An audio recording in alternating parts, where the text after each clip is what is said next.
Hello, family. If you're watching this, it's because of one of two reasons. Either you're scrolling across it on social media, in which case, welcome, thanks for stopping, or you scanned a QR code because you showed up to worship with us, but there was no one there. Let me explain. We're doing something we've never done before as a church. In fact, something I've never done before in the history of my church experience, and that is to corporately Sabbath together.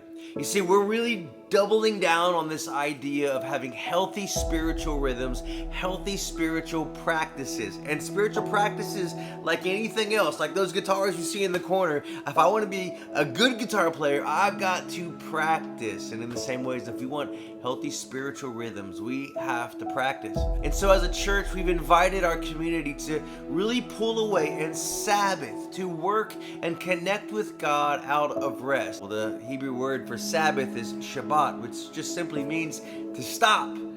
And so we're going to actually stop what we can control, and that is our weekly gathering together as a church to create the space for you to get alone with God, because we think it's just that important. We should work and live and do our relationships out of rest. We've been teaching on this for the last couple of weeks, and now we're going to put it into practice. In addition to that, if Sabbath is going to be a rhythm for us and a value for ours, we need to create the space for our teams and our leaders to have the time to simply rest. In our environment, we're setting up and tearing down. It's a lot of work every week. And so we, as a leadership at Converge, want to say to our team, our directors, and our volunteers, we are so grateful for what you do each and every week. So much so that we want to give you a chance to rest, to do what you do here with Converge out of a place of rest and relaxation.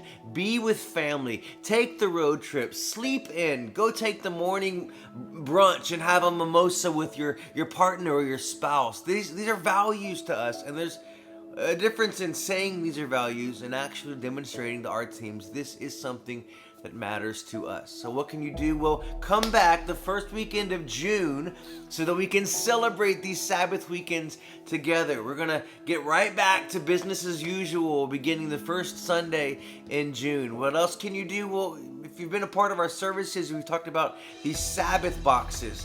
Get into the Sabbath box. Do the exercises. We love what we do together each weekend, but that's not nearly going to be enough to help you become the truly devoted Christ follower that we long for our people to be marked as and known by. I hope you'll come back and join us. And until then, over these next 2 weeks, I hope that you'll create the space to really discover just how much Jesus loves you as you get alone with Him. Can't wait to see you soon. Love you, church.